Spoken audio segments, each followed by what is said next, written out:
Suatu hari Nabi SAW pernah mengantar jenazah sahabatnya. Waktu jenazah tersebut ditaruh di kuburan, kata Nabi SAW, kalau seseorang mukmin meninggal dunia, siapa orang mukmin teman-teman sekalian? Orang yang sudah menggabungkan antara rukun Islam sama rukun iman. Kalau antum syahadat sudah, muslim, alhamdulillah, sholat 5 waktu, zakat, puasa Ramadan, haji, sudah dikerjain. Ditambah dengan keimanan, yakin Allah ada, yakin malaikat ada mencatat, yakin diturunkan dalam Al-Quran, yakin ada Rasul yang mengajarkan Nabi Muhammad SAW ada diterima pahalanya hari kiamat, maka itu namanya mukmin. Dengan ditambah dengan mengimani qada dan qadar. Kalau ada orang sholat, Allah ada nggak ya? Malaikat catat nggak ya? Hari kiamat saya terima nggak? Ini masih muslim, belum mukmin, masih level di bawah. Pertama muslim dulu baru mukmin. Makanya dalam hadis disebutkan ada iman, ada Islam, ada iman, ada ihsan, gitu kan? Ini level-levelnya. Nah kata Nabi SAW, kalau orang mukmin menggabungkan antara rukun Islam sama rukun iman, sholat yakin Allah ada, sholat begini dan seterusnya, maka akan datang kepadanya 3 sosok malaikat pada saat meninggal. Dan ini teman-teman bukan dongeng saya ceritakan, ini hadis Nabi, berita wahyu yang pasti kita semua akan saksikan. Demi Allah ini benar, ini wahyu, gitu kan? Malaikat datang, di kiri kanannya malaikat rahmah membawa kain kafan dari surga, yang satu malaikat maut di ubun-ubun kepalanya sambil berkata, ya ayyatuhan nafsul mutmainnah irji ila rabbiki radiyatan mardiyah. Hai jiwa yang baik, keluarlah kepada rahmat dan pengampunan Tuhanmu. Kata Nabi SAW, ruhnya keluar lebih mudah daripada air dari mulut kendi, cepat sekali. Begitu keluar, belum sesaat keluar, ditangkap oleh malaikat rahmat, dibungkus dengan kain kafan dari surga, dibawa ke langit. Begitu dibawa ke langit, menembus 7 lapis langit, semua malaikat-malaikat di atas langit sana berkata, ruhnya siapa ini? Sungguh mulia ruh ini. Kenapa? Kata Nabi SAW, karena ruh itu mengeluarkan bau yang lebih wangi daripada bau kasturi. Semoga kita semua insya Allah termasuk. Maka kata Nabi SAW, malaikat rahmah mengatakan, ini fulan bin fulan, namanya yang paling mulia di dunia. Lalu kemudian ditembuskan sampai langit ke-7, lalu kemudian terdengar suara dari langit ke-7. Allah Azza wa Jalla berkata, catatkan hambaku termasuk penghuni surga, kembalikan dia di dunia, di sana saya ciptakan, di sana pula saya akan bangkitkan. Diantar ruhnya bersamaan jasadnya, diantar oleh kerabatnya. Baru 3 langkah mereka jalan, dia masih bisa, ruh ini masih mendengarkan suara sendal mereka. Lalu malaikat datang mendudukkan dia lalu berkata, siapa Tuhanmu, siapa nabimu, apa kitabmu? Lalu dia kalau orang beriman, kata Nabi SAW, Allah berfirman, yuthabbitullahu alladhina amanu bil qawli tsabit fil hayatid dunya fil akhirah. Allah akan tetapkan jawaban di lisan orang-orang beriman di dunia. Kalau dia belajari agama ini lalu ditanya kenapa kau sholat, kenapa kau puasa, dia akan punya jawaban dari wahyu. Dan di akhirat, kata ulama tafsir, adalah yang dimaksud pertanyaan mungkar nakir atau malaikat di kuburan. Ringkas cerita adalah dia akan menjawab, Tuhanku Allah, Nabiku Muhammad, kitabku Al-Quran. Pada saat dia jawab jawaban itu teman-teman sekalian, maka tiba-tiba saja kata Nabi SAW, malaikat tersebut membukakan baginya pintu neraka, azab, siksaan, orang teriak-teriak, api yang berkobar-kobar, dia ketakutan. Kata malaikat, lihat dari apa Allah selamatkan dirimu.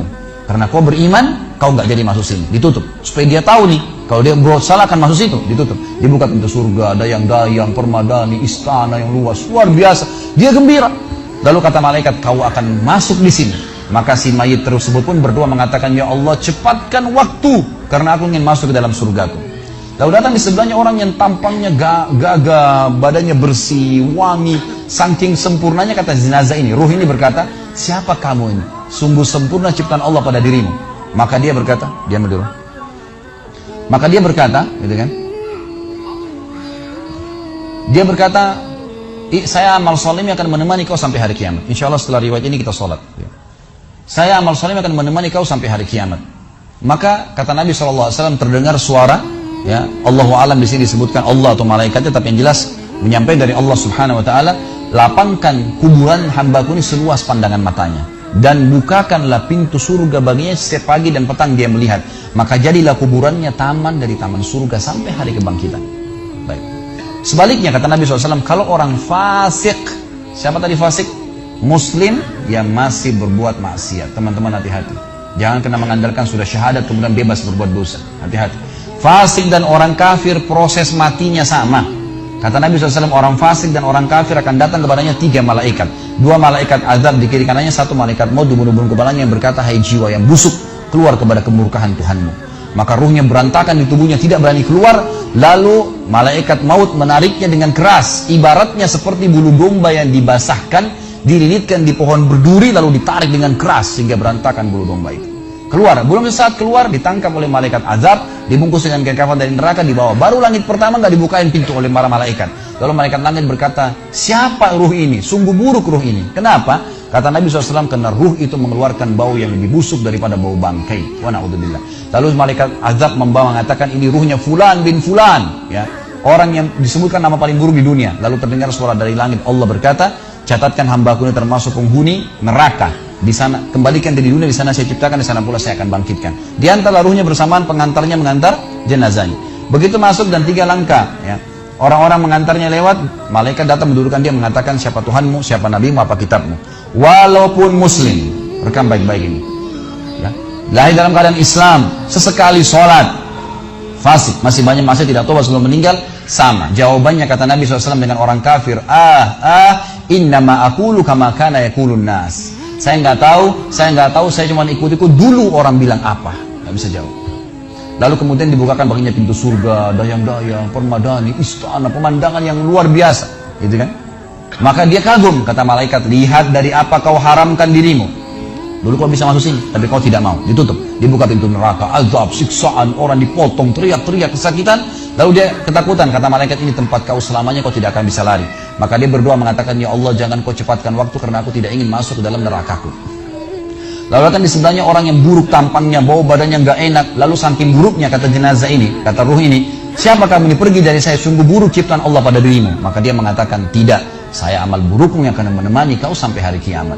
Lalu dalam penutupan hadis Bukhari ada 2 riwayat. Yang pertama, Allah Azza wa Jal, ya, mengirim kepadanya malaikat yang tidak punya penglihatan dan pendengaran. Allahu alam bagaimana ini? Yang membawa sebuah besi, yang kalau besi itu seluruh jin dan manusia bersatu mau membalik saja mereka tidak mampu. Bayangkan seluruh jin miliaran, seluruh manusia miliaran, balik saja mereka tidak mampu. Ini saking kuatnya malaikat tersebut.